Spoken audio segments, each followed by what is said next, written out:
Bonjour, bienvenue sur le Minute Pad. Vous êtes dans une vidéo libraire à domicile et aujourd'hui on va parler... il y a quelques temps j'ai décidé en fin d'année de enfin m'atteler un petit peu aux livres. J'ai encore plein de livres sur Edgar Poe que je n'ai pas lus et je me suis dit allez, j'en sors quelques-uns de ma bibliothèque et je vais les lire. Et principalement il y avait des bandes dessinées, dont celle-ci, qui... Alors oui, il est un peu abîmé là parce que j'avais commandé, c'est un livre en anglais et il est arrivé tout abîmé. Mais il est magnifique quand même, il est très beau. Je vous mettrai peut-être derrière sur mon magnifique fond vert. Il est repassé, non. Enfin il est repassé, mais bref. Des images, parce que c'est vraiment de l'art, hein, ce livre-là. Ils appellent ça un roman graphic novel, adapté par Gareth Himes. Voilà, et ce sont des poèmes et contes d'Edgar Poe, donc adaptés en BD, album, on va dire. Et j'aime beaucoup le dessin. Et j'aime beaucoup, alors, je vous montre un peu, je m'approche. Voilà. Je vous montre un petit peu, par exemple, au début, vous avez, au début de chaque nouvelle, il y a des petits dessins comme ça qui disent le thème principal de chaque nouvelle. Donc ça, c'est des thèmes récurrents chez Poe. Et par exemple, là, dans The Mask of the Red Death, vous avez ici des thèmes récurrents. Voilà, les thèmes qui se retrouvent dans ce conte-là. Et à chaque fois, c'est comme ça. Et donc, j'aime beaucoup le dessin. Voilà. Je ne vais pas tout montrer, en plus il y a du vert, donc avec le fond vert ça va être un peu compliqué. Je peux pas vous dire grand chose d'autre parce que ce sont les contes et poèmes, enfin certains contes et poèmes de Poe. J'ai mis la liste sur mon compte Instagram, la Minute Mad. J'ai fait ma petite chronique dessus et je vous mets la liste de tous les livres, de toutes les nouvelles et les poèmes qui sont dedans, donc je vais pas vous les redire là. C'est juste que j'aime beaucoup le dessin. C'est joli, ça fait presque album en fait. Il y a des moments où voilà, ça fait presque album. Et le texte suit un petit peu la dynamique des histoires. Voilà, par exemple là, dans le puits et le pendule, on commence, le personnage est dans le noir, on n'entend rien. Il est tout seul et puis petit à petit il y a de la lumière. Enfin, je sais pas si vous voyez bien avec justement mes lumières à moi. Enfin, il y a une certaine dynamique du texte qui suit le dessin et qui est très beau. Voilà. Et je vais aussi vous parler, je vais pas vous parler que de celui-là, ça fait une vidéo un petit peu courte. Je vais aussi vous parler de cette bande dessinée-là qui est assez ancienne, elle date des années 80 je crois. Et ce sont plusieurs auteurs de BD, donc Richard Coben, Rick Cromwell, Isidro Mones, José Ortiz et Bernie Wrightson, qui ont adapté des nouvelles et des poèmes de Poe aussi. Voilà, donc il y en a en noir et blanc, il y en a en couleur, il y en a beaucoup de Richard Coben quand même. Et ça fait très pulp, en fait, ça fait vraiment un style BD pulp. J'aime moins en fait ce style-là, c'est un peu agressif je trouve. En plus, dans cette BD-là en particulier, il y a un souci de pagination.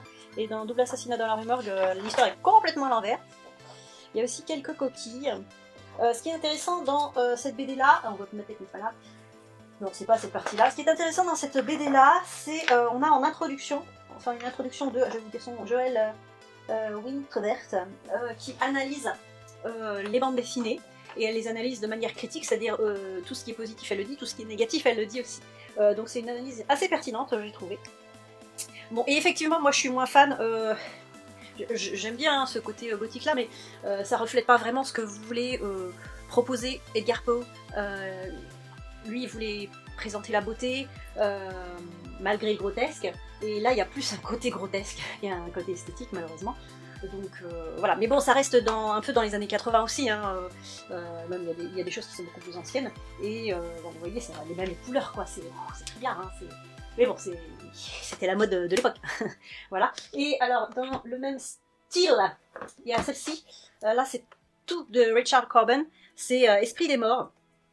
D'ailleurs, ce qui est rigolo, c'est que je m'apprête à lire un livre qui s'appelle L'Esprit des morts et qui parle aussi d'Edgar Poe, donc je vous fais la recherche midi, mais ça je l'ai pas lu encore. Bref, Esprit des morts, donc pareil, hein, ce sont des contes, Esprit des morts et autres récits d'Edgar Poe, des contes et poèmes adaptés par Richard Coben. Alors je vais pas dire, c'est pas adapté, hein. C'est interprété, réinterprété, c'est-à-dire que Richard Coben il a lu les contes et poèmes de Poe et il les a remis complètement à sa sauce. Mais alors complètement, parce qu'il y a certaines histoires qui n'ont plus rien à voir du tout avec l'histoire de base. Mais alors plus rien. Et en plus, alors ça me saoule un petit peu. Ouais, j'en ai déjà parlé. Les gros nichons, c'était une vidéo sur les mangas dans City Hall, je crois. Ouais, je vais pas revenir dessus. Alors, à chaque fois, c'est un peu un roman graphique parce qu'à chaque fois, on a un personnage récurrent, une espèce de sorcière. Alors, je sais pas si on la voit là, elle est là. Une espèce de sorcière là qui nous raconte à chaque fois les histoires. Elle est là au début, à la fin. Enfin, bon, j'ai du mal avec le dessin. Je sais que c'est un grand dessinateur. Hein, il excelle un peu dans tout ce qui est ombre et lumière, dans le relief, tout ça. Effectivement, je ne le nie pas, mais alors des fois, il y a des reliefs. Bref, il n'y a pas que ça en fait. Hein, c'est vraiment quand on voit les têtes des personnages, j'ai du mal. Moi, j'ai du mal. Voilà. Donc ça, c'est Roderick Usher. Et vous avez sa sœur, Madeline Usher, donc dans la chute de la maison Usher. Hein. Je vais vous montrer. Alors là, voilà. Super. Là, je sais que YouTube va me censurer. Bref, c'est de la grosse réinterprétation des contes et poèmes de Poe, je me répète. Et le dessin, je suis pas fan. Bon, ça fait quand même un beau bébé.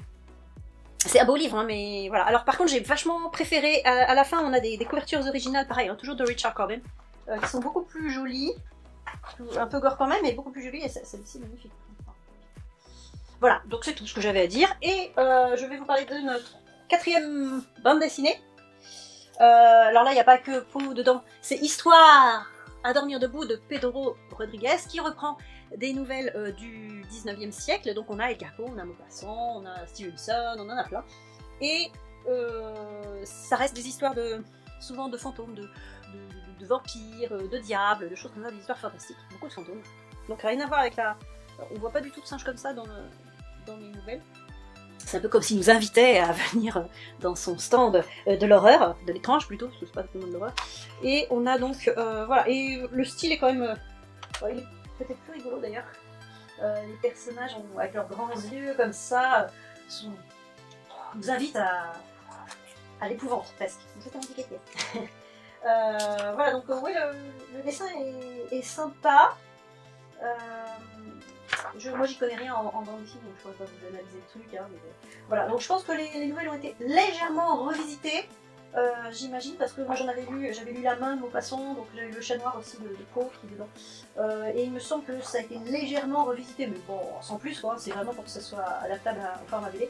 Voilà, mais si vous aimez les histoires fantastiques 19e, genre Maupassant, Poe, je veux dire Théophile Gautier, même si Théophile Gautier n'est pas dedans.